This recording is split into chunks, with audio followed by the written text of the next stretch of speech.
Richardson. I'm the Director of Business Support and Development at Action for ME, and it's great to see so many people attending today. We will be recording this and the recordings will be available afterwards, so do feel free to both take your own and of course share with any colleagues who may find this helpful.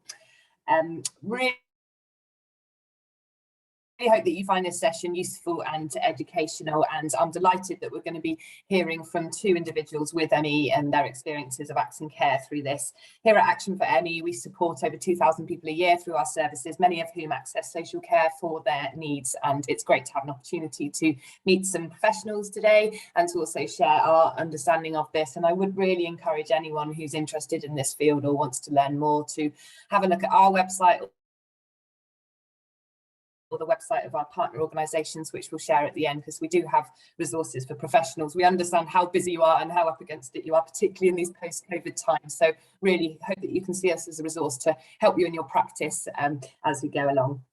So in terms of the agenda, I'll hand over to Nina in a moment, who is going to give an introduction, and we'll then have input from Zoe and from Rona, who join on the panels today. And then there'll be a Q&A session, and we hope we can get through as many questions as we can. If we can't, we're very happy to follow up in an email. We can take your questions and we'll send out a paper afterwards with all of that. And just to say that this webinar is part of a project called Learn About ME. It's funded by the Scottish Government. We've been running for about a year and a half, and the whole aim is to increase understanding around ME and this condition. We recognise that it affects, at the moment, about 250,000 people in the UK. We are anticipating a significant rise post-COVID as a result of post-viral complications. So hope you find this relevant. Please do share. And Nina, I will hand over to you with no further ado. Thank you so much for the introduction, Ruth. That's absolutely brilliant. I'm going to share my, I need to enable my screen sharing, please, if you can, so I can share the PowerPoint. It's host disabled participant screen. Avril, do you have a question? There we go. Fantastic. So my name's Dr Nina Muirhead. I'm an NHS doctor, and I'm also a person with ME. I've been suffering for 5 years now. I was quite severely affected for around 18 months, where I was bedbound for 6 months and required a wheelchair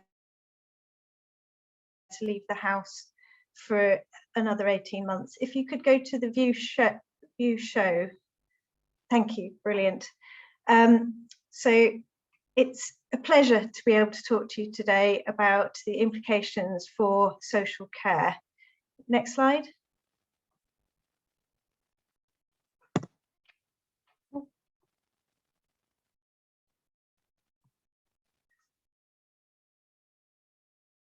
So I'm going to go through what is ME/CFS, next, how it's diagnosed and managed, and what do people with ME/CFS need, what their family members need in supporting them and helping in their care, and how it's different from other illnesses, but also the similarities with coping and adjusting to chronic disease and needing care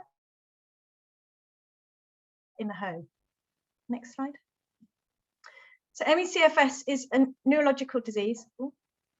It's characterized by symptom exacerbation. I might be able to share mine now.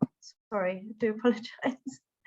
There we go. I'm going to stop sharing and then share so I can have control, if that's okay. Thank you.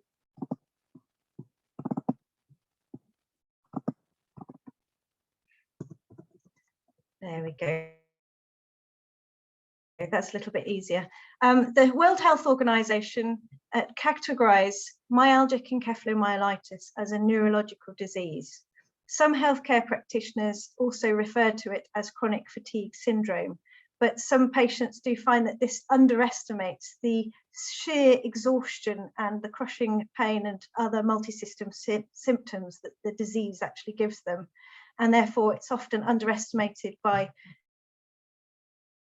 general public and also healthcare and social care professionals, how much this disease actually impacts them on their day-to-day living.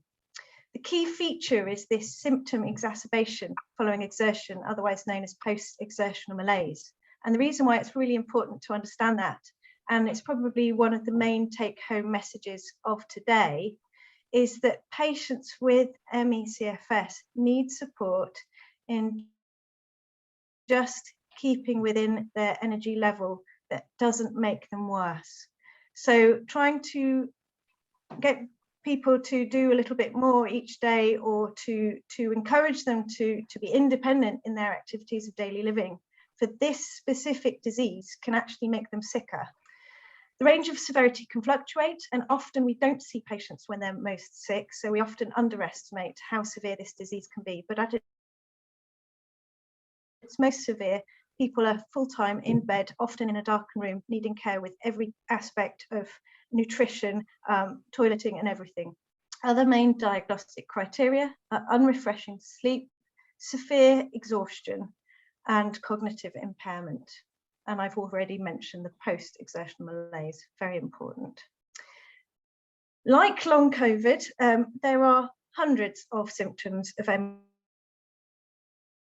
ME/CFS. They're multi-system, including orthostatic problems, dizziness, palpitations, fainting, nausea, worsening on standing and being upright, which is again really important for a care setting, and also coping with jobs that involve standing for long periods of time at home.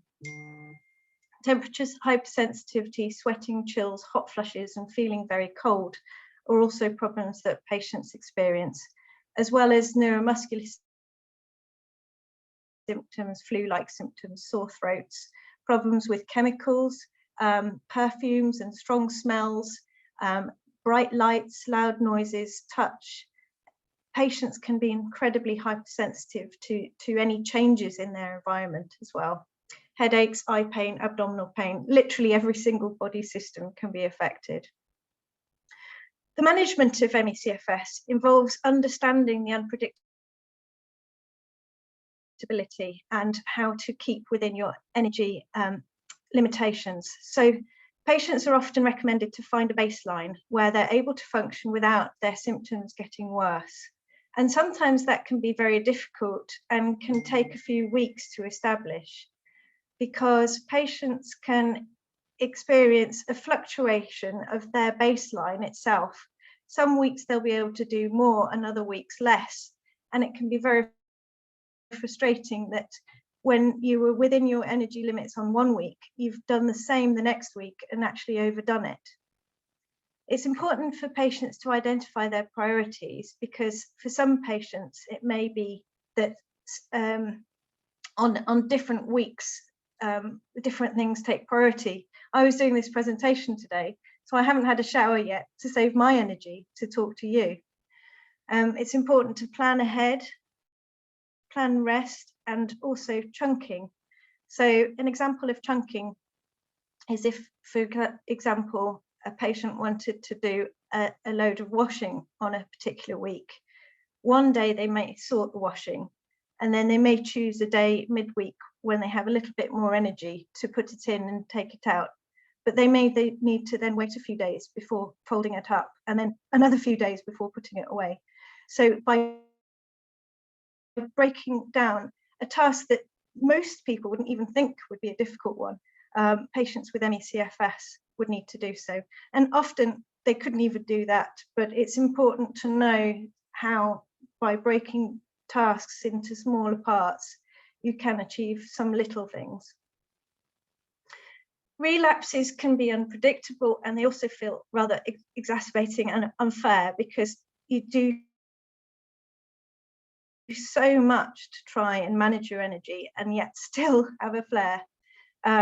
So it's important to recognize when people are having relapses and try and support them in that. Sometimes they tap into adrenaline, so they may seem like they have slightly more energy, and it's learning to recognize that person's signals for when they're about to crash. It's also important to know that they may have done everything right and still have a crash or relapse, and therefore not to blame themselves or blame the people around them.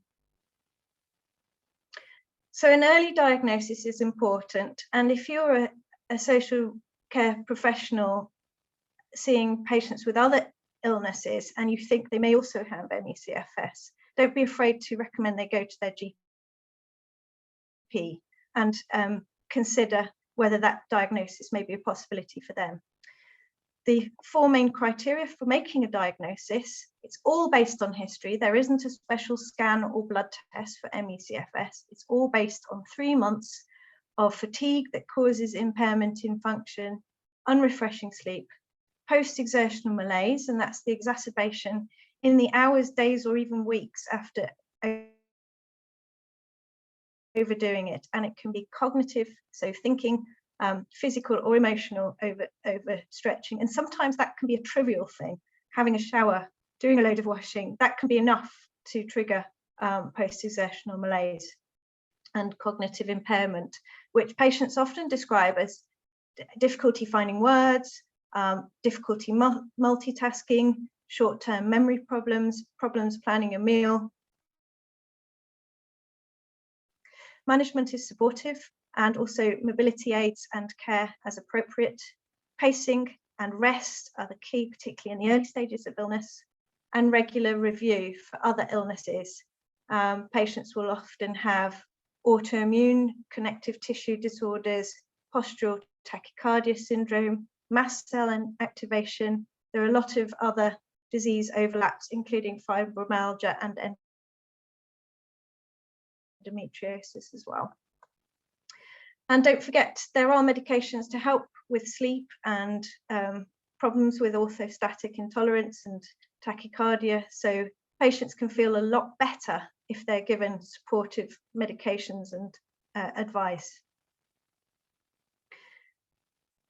All patients, but all people with a chronic disease need compassionate care. And that is really, really vital. And just believing how they say they feel on a certain day. If they say they don't feel very well, you have to sort of work with that. Regular review, mobility aids. Some will need full-time care. And that's not just the obvious care that you can see, but sometimes it's being present so they're not isolated and in pain and suffering on their own. People with very severe ME need help with hygiene and eating and are very sensitive to light and sound. Some may not be able to swallow, they may be catheterized and tube fed. So patients need help from social care in terms of an open-minded approach and belief, but also there's real importance in understanding how ill people are, and that often they will try and give their best to you in that very short time that you may be with them, caring for them. So if they say they're not having a good day, you have to be accepting of that. Sometimes you'll arrive to help and do something with them, and they're just not up to it. And that can be sometimes hard to accept because your role is to help them, and the natural feeling of wanting to help them makes you want to push them to do something, to get out. It's a lovely sunny day, come on, let's go out in the wheelchair. But if they say no, I can't, you have to listen to them, understand their priorities, be flexible in communicating. Now this is for a social care assessment. Choose a day when they can actually show what they can do, but also be able to communicate. Maybe have another adult or advocate with them who can help explain how limited they are on a good day versus a bad day. Maybe make the assessment over several sessions. Try and make the social care assessment as accessible and easy as possible, because for many patients, it's a hugely traumatic experience and can take weeks or months to get through and over. And allow for more time if needed. And there's a quote here. The physical symptoms of ME can be as disabling as multiple sclerosis, systemic lupus erythematosus, rheumatoid arthritis, congestive heart failure, and other chronic conditions. Other research shows that people with ME score lower overall on related health quality of life tests than most other chronic conditions. There's a lot of literature now showing there's a huge impact not only on the people with ME CFS and their quality of life, but also that of their family member or carer. People need a person-centered approach, understanding of their difficulties, particularly sensory difficulties or difficulties with smell or perfume or cleaning products, continuity of care, so knowing what they look like on a good day or a bad day, or knowing when they're full of energy that actually they're about to crash, understanding that you're unlikely to see people with ME when they are at their worst. Often that's when they will be in a dark room behind a closed door. Don't shy away from trying to increase services for those people because they may need more. Another key take-home message is, apart from the post-exertional malaise, is that re-ablement is contraindicated. So unlike a physical accident or injury, for example, hip replacement, where patients do actually need to get back to their baseline managing in the house, for someone with ME, trying to get them to do more and more is actually contraindicated. It's counterintuitive to the disease pattern that can make them worse when they try and push through and overdo it. So the care plan must reflect their needs and must be co-produced, and getting that care plan right is really paramount. Help with admin and managing support may be needed as well. Even applying for help with funds for care may be far too much for an ME person to do on their own. Support them in managing their symptoms, getting hold of their medications, maybe a dosset box to deliver the right medication at the right time. Energy management, maybe phoning up even to arrange to get a repeat prescription from their GP. Rest, and also think about what meaningful activities increase their quality of life. They're a human being and they just want to have fun when they can. Support patients to manage their daily activities, from employment, family life, to their interests and other caring roles. Support them to arrange appointments or home visits with dentists or opticians if possible, and aids with mobility assessment. So they may need an OT to come and assess them. Maybe that's something that a carer can support in getting hold of. So here are some aids and adaptations, including ear defenders for noise, eye patches, and mobility aids such as a Zimmer here, and a wheelchair. I found a wheelchair was necessary for me. I found it really uncomfortable to begin with, actually going up and down pavements in a wheelchair, and I hated it. But if I didn't have it, I wouldn't have left the house. So it can be a necessary to help. This is incredibly up to date, very important, NICE guidelines on health and social care, and I will read it out because it's pivotal. Health and social care providers should ensure that all staff delivering care to people with ME CFS receive training relevant to their role so they can provide care in line with this guideline.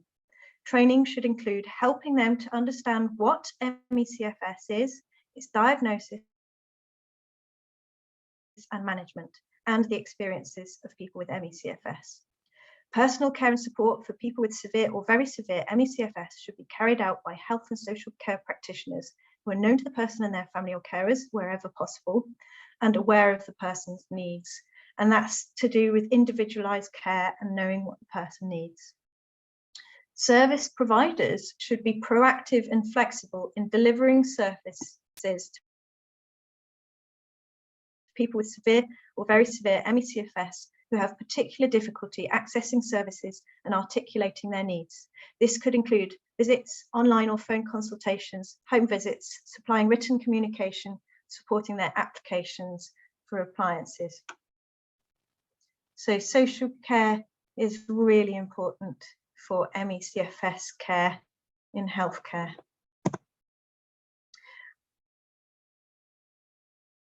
There's also a major impact on family members' quality of life. Some people find themselves carers at a very young age, or their partner may develop ME/CFS and they have young children and are dependents.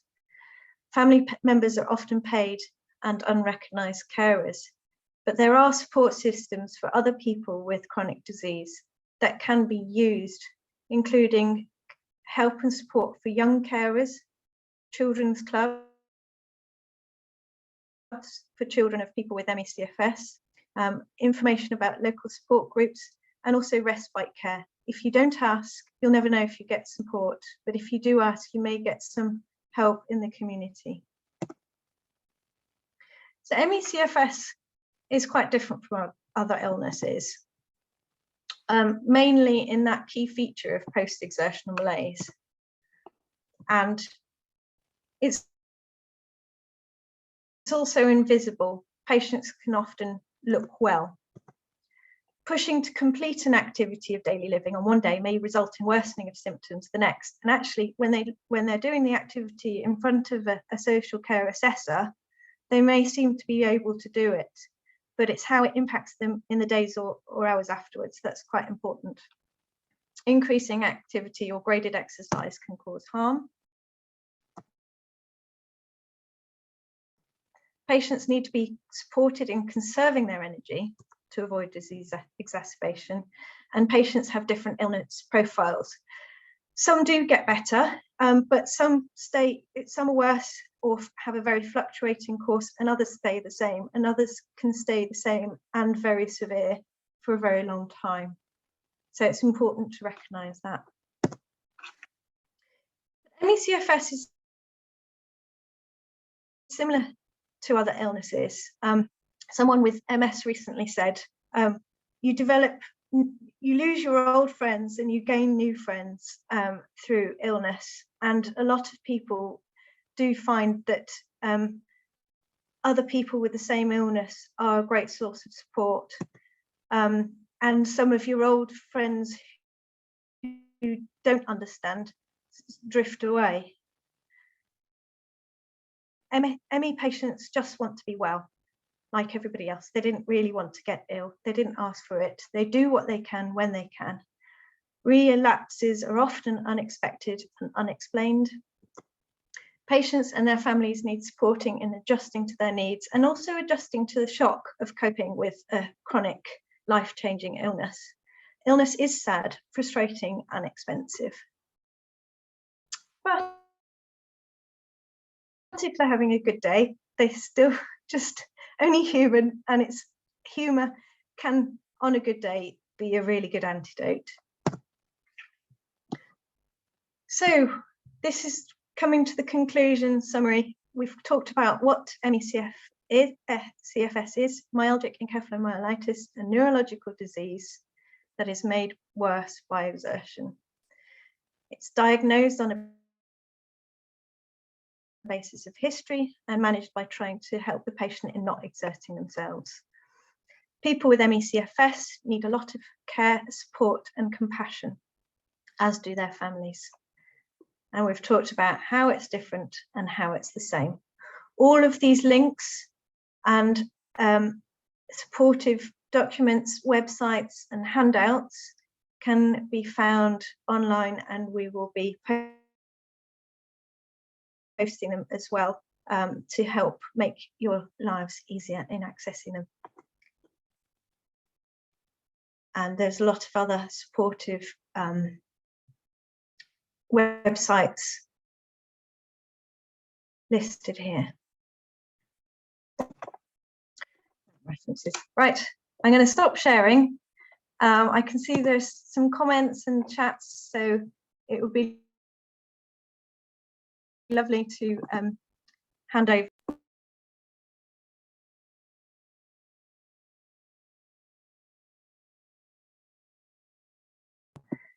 Expecting Ruth to pop in, whatever I have. Yes, thank you very much, Nina. Has anyone got any questions that they would like to raise? We covered a lot of the questions that had been put in advance, So we did cover a lot of them in the presentation. We're also going to have a lot of links which can follow up on that. Is there anything that people would want to raise now?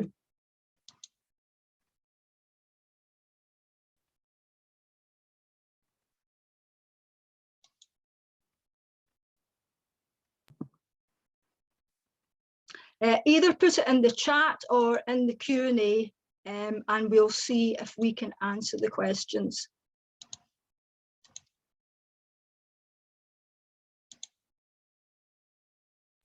If there's none now, we can certainly move on, and we've got time for Q&A at the end. So I believe everyone's staying on so we can do that. Great. Okay. Well, thank you very much for that, Nina. It's great to hear. And as we've said, the module is available all over the web, Action for ME website included, or the learner module. So really good to hear that. So Zoe and Rona, I'm going to hand over to you now, and I'd like to thank you again for joining today. It's hugely appreciated and really great to have you involved in this. Oh, we've just had one question pop up which feels relevant to Nina, so maybe we'll take that one, and then Zoe or Rona, you can prep for joining. So the question is, one of my patients asked, why is it not classed as an autoimmune condition? So there are significant overlaps with autoimmune conditions, and in fact in many studies around 40% of patients have a personal or family history of autoimmune disease, whether it be autoimmune thyroid or a family history of autoimmune conditions. We don't have an autoantibody that's been specifically isolated. There have been lots of possible autoantibodies picked up to B cells and A cells, which are sort of part of the vascular endothelium, but no specific ones that are diagnostic of ME/CFS. There are some international research groups that are starting to be able to drill down on isolating factors which can show if something is autoimmune or not, but it's very expensive and time consuming, and no funding has been put forward to ask this specific question in ME/CFS. But I think it will be interesting to look at in the future, and I think it should be a research question. ME versus post-acute sequelae of COVID, there are significant overlaps. Both are quite variable in their symptom presentation. Both have about 200 different symptoms, multi-system, autoimmune, and also inflammatory and neurological. So it may be that there's pathology that's overlapping between ME/CFS and what's otherwise known as long COVID. And there may be some patients who've got ME/CFS that are more similar to long COVID patients than they are to other patients with ME/CFS. So there's quite a lot of variation and quite a lot of overlap. And until we find out the underlying biological mechanisms, it's hard to draw any final conclusions on that. There is, oh, hang on a minute, there's more long COVID than post-acute sequelae, and the overlaps tend to be with long COVID. Yes, I agree. Yeah. And different people have different definitions of long COVID. In some it's after 4 weeks, some it's ongoing after 12 weeks. But what's clear is there is a definite cohort of people who've now had long COVID for getting on for 2 years, and most of those have the profound fatigue, cognitive impairment, changes to their sleep, and it's all sounding very much like ME/CFS in terms of their. For those who are interested in hearing a bit more about the overlap between ME and long COVID, our Action for ME's medical advisor, Dr. David Strain, was on Radio 4 this morning having this exact discussion. So I'm just going to put that into the chat now so that people can copy it and listen if they want to. So it's rather a long link to Facebook there. Great. Okay, we'll keep some more questions for the Q&A session there, but do please keep them coming. It would be nice to hand over now to our other two panelists. So again, thanks for joining, and I will hand over now. Thanks very much, Ruth. Appreciate that. Good afternoon, everybody. My name's Rona, one of the panelists here with you today. I lived with ME for almost 10 years from the age of 21. I was paralysed, wheelchair bound, and eventually I became well again through a variety of trial and error, more error than trial a lot of the time. I lived with quite a number of the symptoms that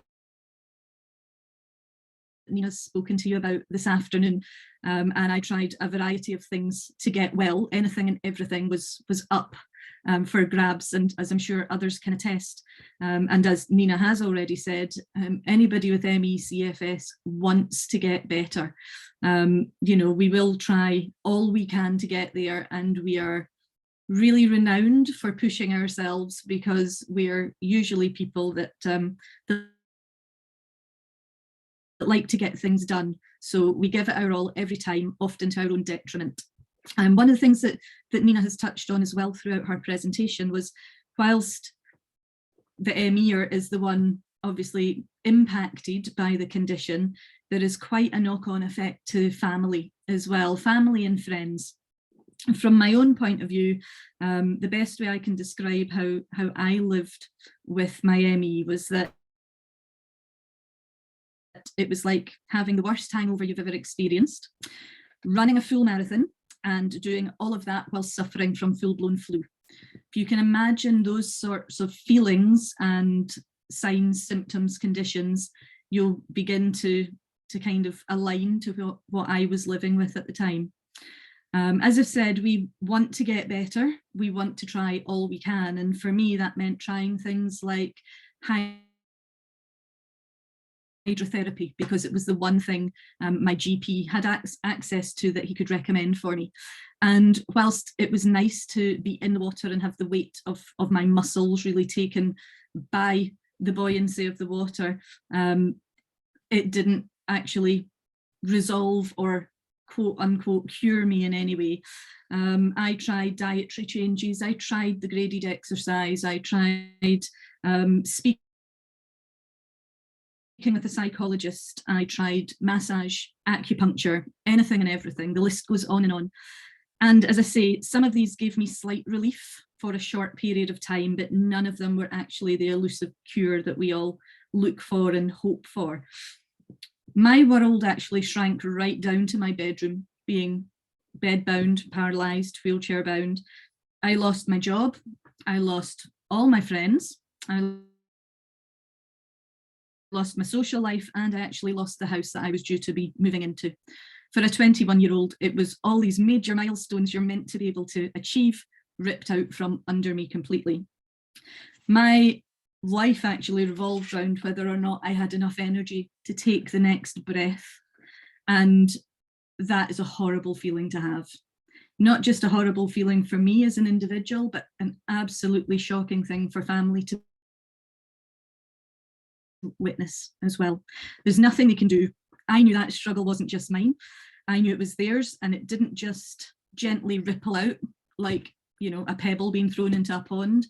It hit my family like a tsunami, and everybody was impacted by it. Everybody's life revolved around, what can we find that can help Rona? What can we do? Who's going to be Rona's carer whilst I have to go to a dental appointment, for example? So my mum became my main carer. I was back at home, 21-year-old who should have been out living life. I was back at home.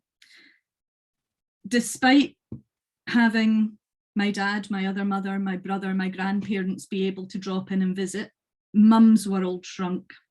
She was no longer going out to meet friends. She was getting up, seeing to me, going to work, coming home at lunchtime, seeing to me, going back to work, coming home at night, seeing to me.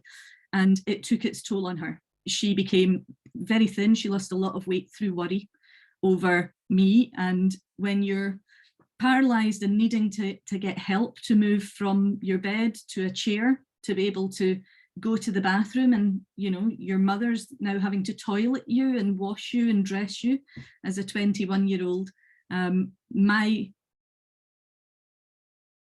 stress levels went through the roof, as my mum also was impacted by this. But my family did all they could to let me see that although my life was completely different to what it should have been, it certainly wasn't over. Now, I am very fortunate that I had such a supportive family. I know that, and I treasure that every day. Not everybody is in the same position, and that's quite a key thing for MEers who are doing this themselves, living by themselves. They maybe can't even contact a neighbour to help them. They maybe have, as Nina's already said, they maybe got their own children, they might have pets, other things that they worry about that they feel they have to keep going for. And it's something to remember that it's not just an individual that you're dealing with the wider impact as well. So please do speak to family members if they are available at these assessments. I completely agree with what Nina's saying about spread them out over a longer period of time. There's a very limited window for some people with ME to be able to speak to you, to sit up, to be able to fill out a form. I'm lucky, I'm well now, and I live pretty much a quote unquote normal life these days. But it doesn't mean that I have forgotten lessons that I've learned over the years. And if there's anything that you can implement today for the people that you're seeing with ME, CFS, it is please be open-minded. Please believe them when they tell you, no, I can't do that. I don't have the energy for it. And please just be a listening ear for them when they need it. Thank you very much. Thank you so much, Rona. There's a specific question here for you, if you don't mind taking it, and then we'll move on to you, Zoe.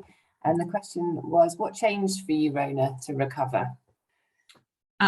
So I, interesting, I'm a little unconventional in my recovery. I actually was involved in a car crash, and it's not the recommended way of dealing with things. I do not advocate for car crashes. I couldn't be seated. I know Nina mentioned, being very uncomfortable in her wheelchair. I was very fortunate. I had a very comfortable wheelchair, not that I wanted to live in it, but for using, it was very user-friendly. But following a car crash, I ended up with quite severe whiplash, and I could be held upright or lying flat, but I actually couldn't sit. And in the course of about 1 week, being held up between my mum on one side, my aunt on another, I had managed to very, very slowly, I don't think they could be classed as steps personally, but I managed to take 6 steps being supported upright. And that, it was almost like that car crash gave me the shunt or knocked some sense into my body to get it back up and running again. Well, technically not running, barely walking, but I went from my wheelchair to using elbow crutches to 2 walking sticks to 1 walking stick to being aid-free over a course of about 18 months. Thank you so much, Rona. No problem. Zoe, great to hear from you today as well. Thank you everyone for their contributions so far. It's all been really interesting. A little bit about myself before I get on my soapbox about health and social care. So I'm Zoe, and personally I have fibromyalgia. So although it's not chronic fatigue, of course I've been assessed for that, and obviously as one of the people put in the chat, there's overlap between fibro and ME. So in a lot of ways I can empathise. And then professionally for the past 7 years or so, I've worked in health and social care. And what I think what's been particularly interesting for me through that period is I didn't always have fibro, I wasn't always disabled.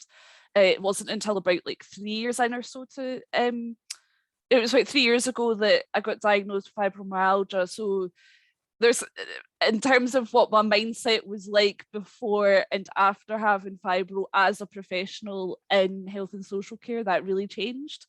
And even before I had fibro, you know, I wouldn't say I was somebody that was completely ignorant of disabilities or wasn't aware of the sort of, not only like health issues of people with disabilities, but also like the wider stuff with like policies, social care, things like that. I was generally in the loop with that, you know, even at university and things like that. One of the modules that I took was disability in society. So that was learning a lot about you know, things like the change from disability living allowance to PIP and different changes the government's made in their approach to disability over the years. So, you know, at that point I would say, yeah, like I know a lot about disability, I feel confident in saying that. But since having fibro and, you know, learning about fibro, learning about myself, and also reflecting on how that can, you know, my reflections, my viewpoints going into my professional practice, I realised in the grand scheme of things I didn't know anything. I really didn't know anything. And I think like that's obviously personally, like it's hard to have that same knowledge of as somebody who does actually have the same condition as you. Like that's an experience that you'll both share, like two people with ME will share, that it's so hard to learn about as an outsider. So hence why things like today are so important. But also on the other hand as well, social care, health and social care as it currently stands at the moment, it doesn't have not just people with ME but like disabled people like front and center as much as it could be and should be. So a couple of things that both Nina and I think Rona have touched on that I'd like to, you know, sort of just add on from a health and social care perspective is that one of the things that Nina was mentioning was about the training being appropriate and about the ME as a condition. Although I've not necessarily worked with, I've worked with a couple of people that have ME in my current role, but in previous roles, I didn't work with anyone with ME. And for, you know, I worked with a variety of different disabilities. And the only training that I got thoroughly trained on was epilepsy. And that was because as part of my job role, I'd have to administer medication to do with epilepsy. And that was it. So in theory, like, in theory, I was supporting people and working alongside staff who had no prior knowledge of autism, for instance, and they're expected to be able to just walk in the door and support somebody with autism, which, like, in hindsight, is baffling to me because the like health and social care is more focused around, you know, are you comfortable with supporting somebody to go to the toilet? Are you comfortable showering them? Are you comfortable like doing housework for them? It's less like, what do you actually know about this condition? Like, what's your understanding of what it's like to live with pain? What's your understanding of what it's like to live with fatigue? And those are the things that are more pertinent to, you know, somebody with ME's experience. It's not, you know, going to the toilet is such a small part of their day, but living with fatigue is the bigger part, and it probably always will be. So that's something that I thought was quite interesting based on what Nina was saying. And I also think as well, in terms of like the training that we are offered, or is offered in health and social care, I used to deliver training for health and social care, so talking from professional experience here as well. I used to deliver moving and assisting training, so how to support people in and out of wheelchairs, all that kind of stuff. And quite often, even as a trainer, we'd only have the time really to teach like one, maximum two techniques for some things. But like some of the techniques that I would try to teach people is like, if somebody's in a lot of pain or is really tired, like you're going to want to know this option, but that's not typically done across the board. And even in so there's a document called Scottish Moving and Handling Passport, like that's like government set guidelines as to like what people should be taught in health and social care, and it's nowhere near enough because it doesn't provide enough like variety. Like, right, if somebody's in a lot of pain, like, or fatigue, they're going to want this not only to be as like less effort from them as involved as possible, but comfortable as possible, and that just doesn't happen. So like I think obviously the importance of, as Rona was saying, like having your support bubble around you, whether it be family, friends, neighbours, all that kind of stuff, that's super important. But also there's the sort of like structural policy stuff that needs to change around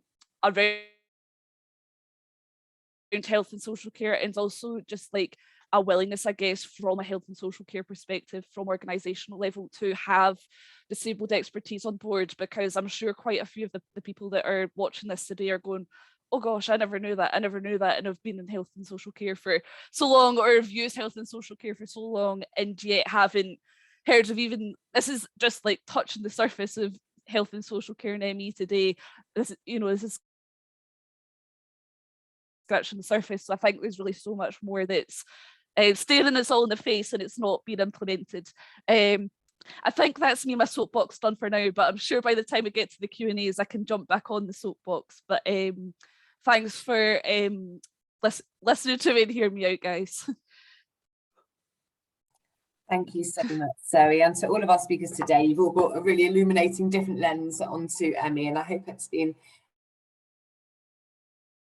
helpful. We'll now move back into the Q&A, and we've got 40 minutes should we need it, so plenty.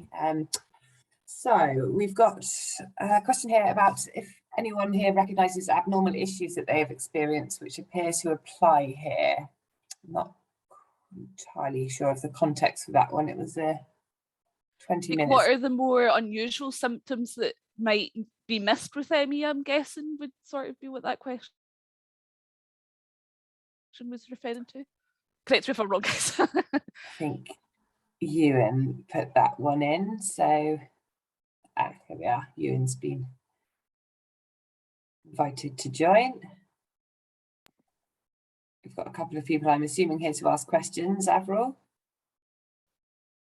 Ewan had some great questions in the Q&A box as well.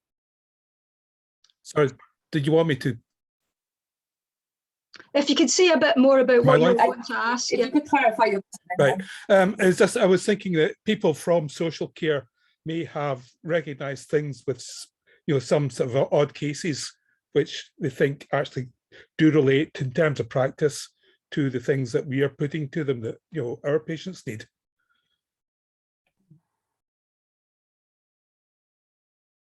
Don't know who would like to take that answer.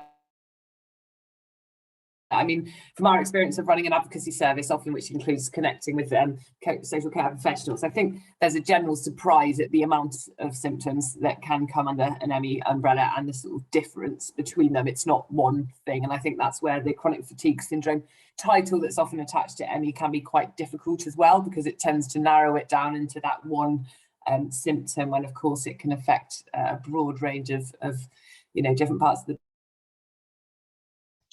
body, as Nina has outlined, but I don't know if anyone wants to add anything to that. Yeah, I think it highlights the importance of all care and support plans being person-centred and being led by the person, because it can be quite different for different people. So it's really about co-producing those resources that reflect what the person's needs are. Great. Yeah, I was just going to add, because I see that one of the questions we got in advance, or a couple of the questions actually we got in advance was to do with care plans. So I thought I would chip in and sort of contribute my understanding of care plans and things like that from, my professional background. And I would say, like, the person-centered approach is absolutely important, but I think it's easy for organisations to say, oh yeah, this was person-centered, but it actually doesn't help a member of staff who's reading it fully understand what's going on. For instance, one of the resources that I know that Action for ME has produced is basically like a crib sheet of here's what somebody with ME might need, but obviously like it's different from person to person. Again, thinking back to the care plans that I would read, it would tell you about somebody's routines, what they like to do, what a good day versus a bad day looks like, things that Nina was mentioning, but there wouldn't even be like a sort of like 1 or 2 page long, okay, this person has autism, like this is what that means, so like again it comes back to the point I was making earlier of health and social care generally speaking is more concerned with can you follow this person's preferred routine rather than can you actually understand what their diagnosis is. So that's generally one thing that with care plans that I've noticed. And I think as well what's useful from a staff perspective is that, like, especially in the previous job that I had in health and social care, quite often we'd have agency members of staff coming in. So from their perspective, they need to be able to pick up your care plan and take you from A to B through your whole day, despite never having met you before. So I think like when people are writing care plans, they need to be from the perspective of somebody you do not know is going to pick this up and read it and try and support you. So obviously, to be a support worker, there's certain training you need to have in place. So that's like prior knowledge that's assumed. So for instance, like you wouldn't need to have a, you know, you need to have training like moving and handling, epilepsy awareness if you're working with certain people with epilepsy, have certain types of seizures, things like that. But other than that, it's very basic training. You should be able to learn about that individual entirely from the care plan. So I think those were really my two sort of like take-home points with care plans from my professional experience. I don't know if anyone else wants to add in if they've ever had care plans and what they did to sort of approach making it, but that's, you know, my experience, my 2 cents.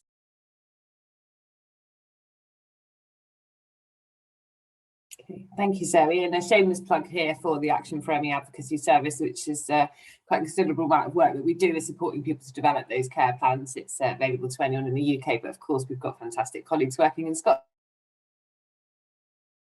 such as Zoe as well, that can support that as well. Okay, oh, and someone's asked, that's been answered, but yes, Zoe, someone asked where you work and what your job is, and posted in the chat that you work for Link Living. Yeah, I work for Link Living. I'll pop my work contact details in the chat. So if you're interested in hearing a bit more about what I do, then just fire me a line. That's absolutely no problem. Yeah, that's lovely. Thank you. Question from Ross about any research or evidence to suggest COVID vaccine have the potential to further compromise the health of those already suffering with ME. That's been his personal case. Now, I know that there has been some communication around this again. Our medical advisor, Dr. David Strain, is looking at this quite closely. And I think we, as an organisation, collected a lot of different stories from people around the impact of the vaccine, ranging from very positive, neutral to quite negative. And I understand that that's sometimes related to which vaccine they had as well. Nina, I don't know if you'd like to add anything to that, or we can direct people to the website. Yes, I definitely direct people to the website, Ruth, and I believe research is ongoing to pick up the medium and long-term effects. But from my understanding, it's around a third don't notice a difference, a third get better and a third get worse. And those impacts tend to be most obvious in the first month after vaccination, but it'll be interesting to see how the medium and long-term data stack up. And it may in the future be a way of telling, or we may in the future know whether which third you'd be in, but unfortunately we haven't stratified both ME, CFS or long COVID enough to know which subtype of the illness that you have, and whether vaccines would make you better or worse. Information we'd love to. And sadly, it goes back to you know, this issue of ME being so chronically underfunded in terms of research and biomedical research over many years, that we just don't have the knowledge and understanding of this condition that we do for other common conditions, often that are you know, less prevalent than ME. But we hope that will change in the coming future. Okay, we did have some questions sent in advance. Avril, I wonder if you want to read some of them out and the panel can respond to those.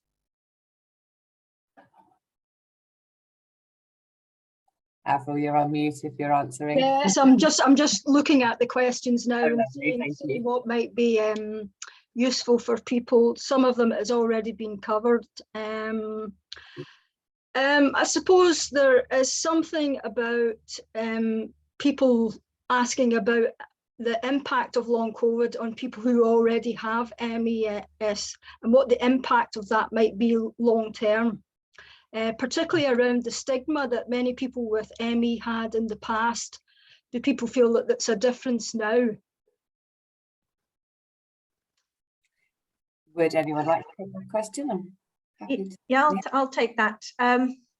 So I've actually felt worse since testing positive for COVID in December, and my baseline has suffered, and I'm still not back to normal sort of 3.5-4 months later. and it doesn't feel any different from an exacerbation of my ME. So that's N of one personal experience. I think lots of people will get different experiences, but it does feel like it is a post-viral exacerbation, and I think people with ME, CFS, whatever virus they get, whether it's the flu, pneumonia, sepsis from other causes, have to be really careful in then sort of conserving their energy even more in the early post-infectious period to kind of try and give their body as much energy as they can to recover from that extra insult. And then so that's part of the question about can COVID make ME worse? But then the second part of the question was about how people with long COVID are getting all this medical attention. I think the reality for a lot of long COVID people is a frustration in that they're not getting as much as they feel that they need. They've lost their jobs, or that they're unable to work full time again. They're feeling really debilitated. They may be a teacher or a healthcare professional, and they're not able to go back to their life pre-COVID, which is incredibly frustrating. And some have waited many, many months for a specialist appointment, only to be then sort of fed into a therapist service which didn't really answer any medical or biomedical questions for them. So there's been some frustration, but on the other hand, the fact that it is now being taken quite seriously by funders, by researchers, by international researchers, charities, and also by policy and practice, means that there may be a better future for people with ME/CFS in terms of being taken seriously. And I really hope that it can be a positive thing. If there remain largish numbers, I mean, we're talking at least double the number of people with ME/CFS with long COVID for over a year now, then that will increase awareness just by more people being in the public space, having a post-viral multi-system disease, and that can only increase public awareness. And just to add to what Nina was saying there in terms of like increased awareness of long COVID, I think certainly for me, the two, not me personally, the two contexts that I've heard it discussed in or chatted about on social media is like fibromyalgia now being associated with long COVID as well. So that's where I would, not only before did fibro and ME have a overlap, but now it's got a nice little Venn diagram with long COVID in the middle. And the other thing I think that's sort of drawn people's attention to long COVID is I think there's been a lot of chat about, you know, why aren't people necessarily returning to work in as big numbers as they used to, like why are certain businesses still being impacted, things like that. And quite a lot of disabled people have been quite vocal about the fact, because COVID has been a mass disabling event because of long COVID. So I think like it's going to take a bit of shouting from the rooftops, you know, more so shouting from the rooftops through government policymakers, all that kind of stuff, to really take on board how important it is to really put in COVID restrictions as and when they're needed to be for all of our safety, really. And also to touch on what Nina was saying in terms of get the funding in for research, things like that, get the research in for I don't know if it's the right name, Nina will probably be able to correct me if it's the wrong thing, but like antiviral treatments, things like that. So if, like, especially immunocompromised people with COVID, you know, get COVID, there's actually some sort of like treatment that will help reduce the severity of COVID if you did catch it, because we're still quite a long way off that, although thank goodness we've had vaccines and stuff like that in place. So yeah, that's like the two sort of ways that I've heard long COVID discussed. It'll be interesting to see if that stays the same, if people hear us out, if that changes, who knows. Thank you so much, Zoe. We've got a new question now, which is from Leanne. Thanks, Leanne. What's the panel's thoughts around the use of therapies such as hyperbaric oxygen therapy, which is seeing an increase in demand and interest more generally? Anyone, any thoughts on this? I can say that as a charity, Action for ME, we don't recommend any treatment or therapies, and we don't disrecommend either. We just really encourage people to discover what's best for them and to review and find evidence and speak to other people about this. And there's information on our website about that. But Nina, you would like to go? Well, I had a personal experience. I didn't, and this was before awareness has increased through long COVID, so it may be different now. But about 4 years ago, I rang our local MS service who offer hyperbaric therapy, and I was turned down because ME wasn't considered a diagnosis that they would want to treat, which was quite sad, really, because I felt that the support systems for MS in our local area were a lot more robust, and there were a lot more things for those people. And yet I was worse than some people I know with MS, and yet not being offered anything. Thanks, Nina. Yeah, Rona. I was just going to say the very same thing, Nina, is certainly where I am. There is an option for that, but not for people with ME CFS.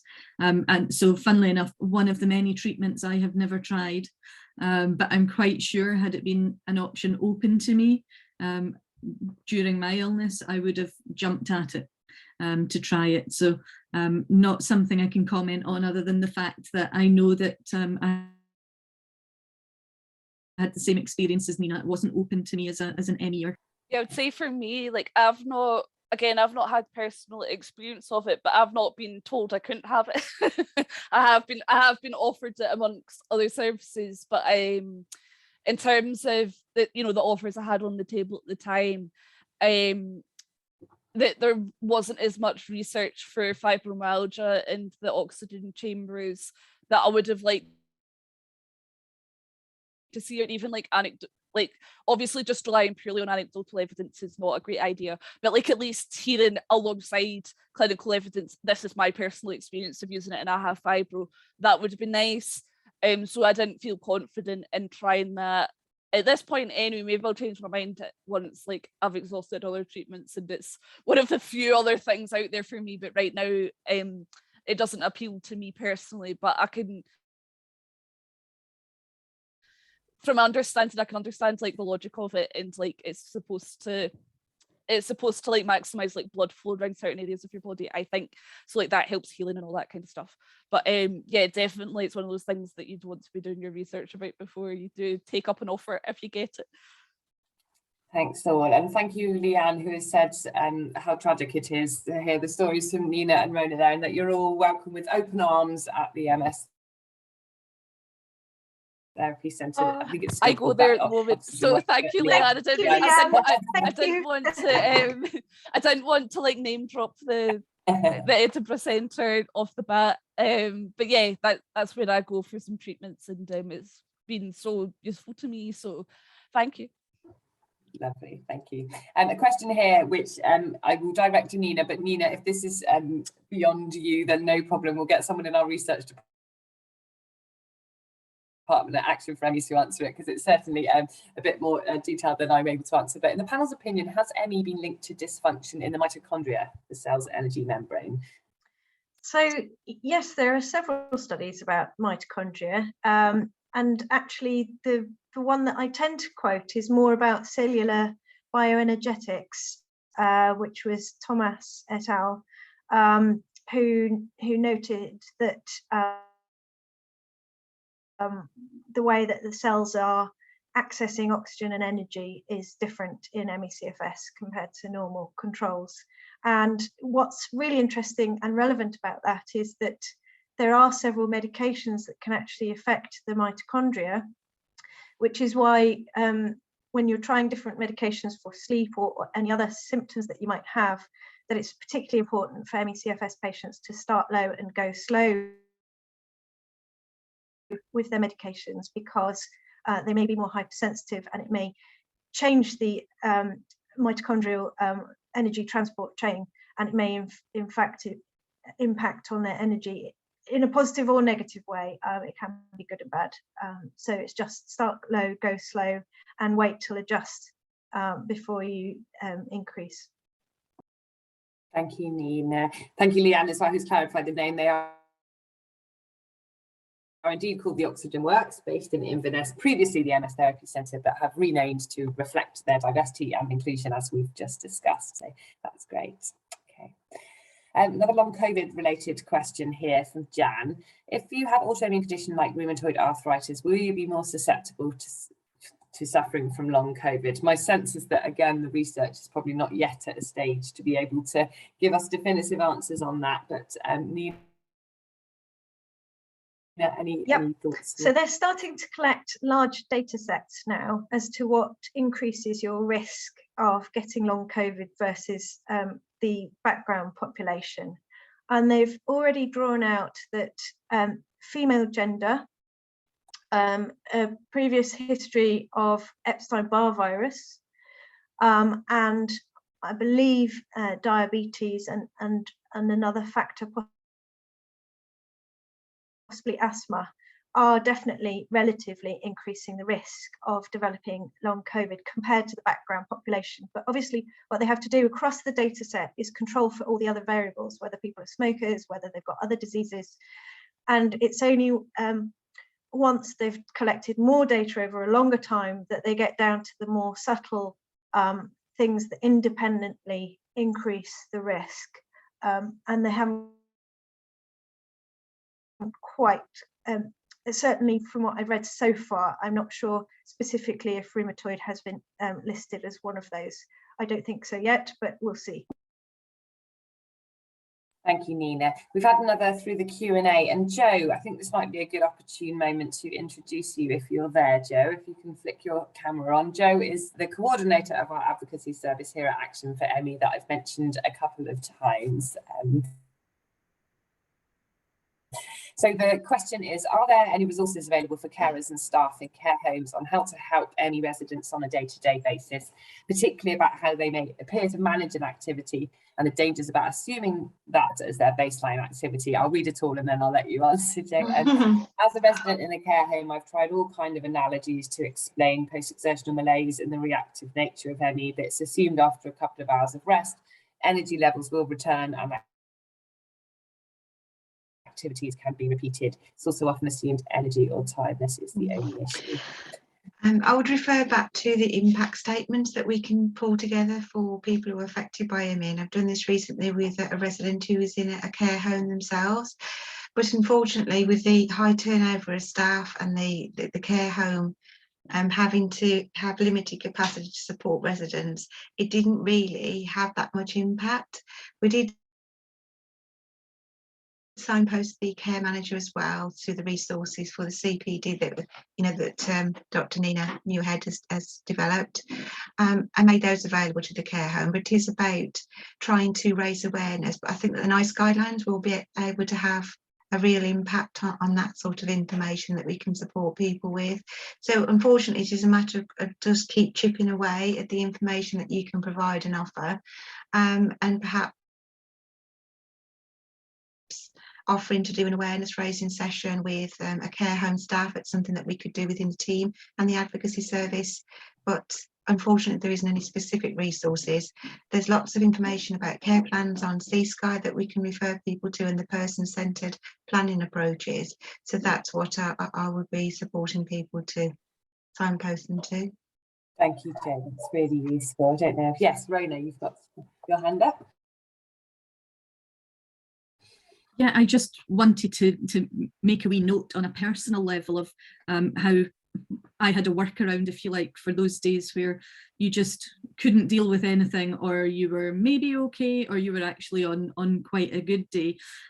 So for me, there's not a hi, how are you kind of question. It's more a what sort of day are you having? And we came up with what we just term the traffic light system. So literally a green sticky note, an orange sticky note, and a red sticky note. And however you were feeling, if somebody walked in and it was really not a good day, if what you could do was raise the red sticky note to them, that was quite frankly, back off, don't come near me, leave me to it. And so from a personal point of view, it was quite nice to reclaim that decision making, if you like, because I'm sure, you know, we can all attest that you can go through a barrage of tests. You know, people take blood to check for X, Y, and Z. They bung you in an MRI machine, they do lumbar punctures, and it's just being done at you constantly. And so to reclaim some independence and some decision making over your own health, something as simple as that traffic light system worked for me. And I realised that that's for the individual in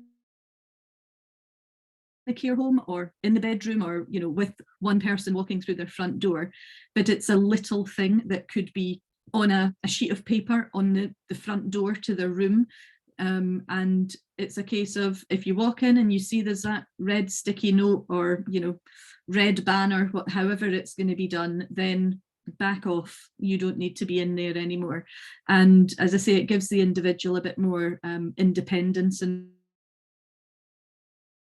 reclaiming the decision making rather than having everything done for them. Definitely agree with the traffic light system there, Rona. I think that's a great idea. Not necessarily a solution to the problem, but like I suppose maybe a bit of understanding to the context which social care staff work in. One thing that I kind of noticed working in health and social care as a support worker is that not only from management there was this expectation, but also from the care inspectorate, is that you need to be able to evidence that you were trying to engage with the people you're supporting. So quite often that does like inadvertently result in you pestering somebody 3 times of, right, let's go out today and do this, and every time the answer is no. But then at that point you go, right, well, I've tried a few times, like I can write that in my, I tried to engage with so-and-so 3 times, but they refused, so instead they opted to spend time by themselves. And that, like, that's what management and or care inspectorate are looking for. And I think, like, that's not always appropriate. I think basically they want to see that the money that's been used to fund my role at the time, like the money that's been used to fund the support worker, that it's needed.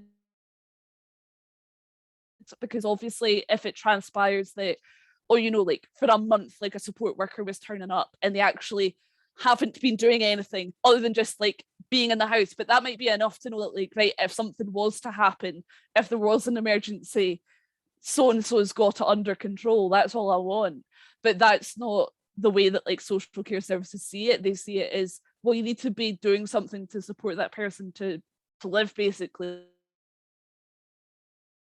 And if you're not, then why are we funding them? So it is very much like the insistence on focusing on, like, are you doing something, like, how are you supporting them?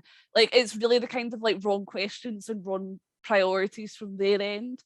So like I think things like, you know, to touch back on what Rona was saying in terms of like you know, like people with ME themselves or any other kind of disabilities for that matter, being able to sort of like take back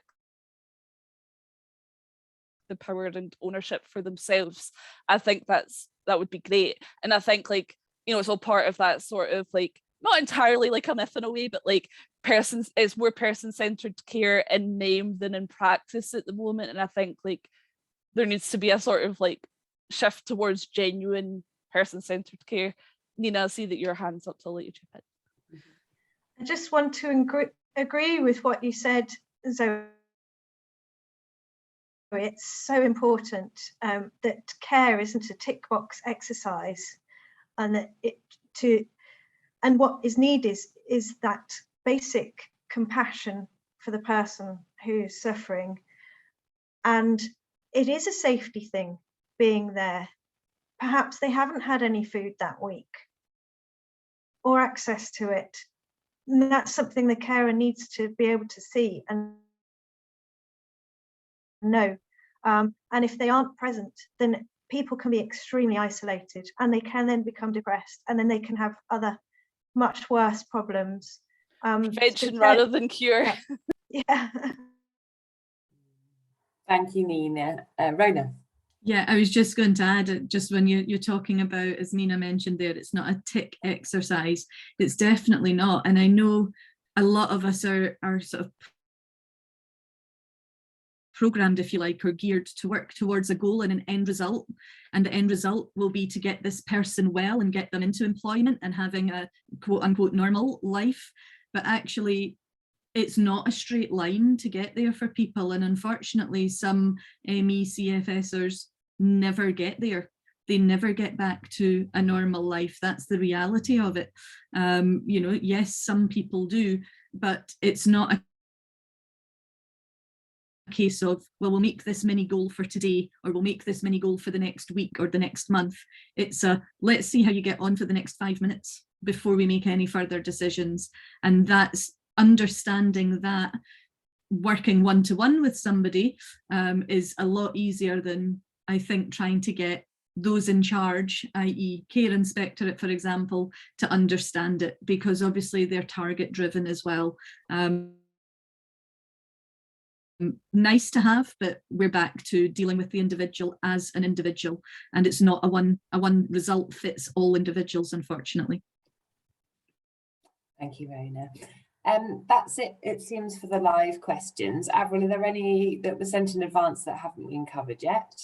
Well, just the same issues that have come up about the care plan, and that really is crucial, like addressing the last issue, that it needs to be agreed in advance of what is priority for that person. And it might be just having some social contact, it might be having someone in the room, and there might be, just as Rona said, a system needed for them to let what was working for me today and what isn't working for me today.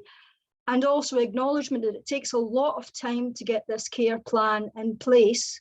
It needs the continuity, the frequency of the meetings to suit the person with ME, the timing, the mode. It might be need to done by phone or 5-line email. It's making those adjustments when making the care plan so that the care plan can accurately reflect what would work for the person with ME. Yeah. Thank you, Avril. And just by way of wrapping up then, we recognise that we are working within imperfect systems, both in health and in social care. And, you know, we find this quite often in our advocacy service at the moment. What an individual with ME is legally entitled to is actually not available, or not available long term, or is available for a week and then, you know, staff change over and things like that. We know there are so many committed, experienced, excellent workers within health and social care, and we are here to support you, and we hope that you will take advantage of our resources. And if there's more information or other ways that we can help to you know, to better support you, to support people with ME CFS, then please do let us know. We would really, really like to hear that. And by way of ending, I'd just like to thank you all for attending today. It's been great to see the conversations going on in the chat as well. So thank you to everyone that's been sharing information and their own experience. That's great. Huge thanks to panelists. I wonder if we could just take a poll with people before they leave, just to see if we've had any impact. Yeah, that's fine. Avril, do you want to put it up now? Yeah, I'm just launching it now. So if people could answer the 2 questions, and there's 2 options for these questions. So 2 quick questions there really help us to understand how useful this has been. If you can pop that there, thank you, everyone. And yes, so thank you to Joe, Rona, Zoe and Nina. If you want to know more about the work that all of our organisations do, you can go to our various websites. The Learn About ME project is a partnership between Action for ME, the ME Association, the 25% ME group, and ME Action Scotland. And further information is all on the Action for ME website about this project, and there's a few podcasts you can listen to as well. Thank you for joining. I'll give everyone 8 minutes back and finish early. Hope you're all able to have a cup of tea and enjoy the sunshine, if it is sunshiny where you are. And thank you so much again for joining. Thank you, everyone. Bye. Have a good afternoon. Thank Bye. you, everyone. Thank you. Bye. Bye. Take care. Bye. Bye.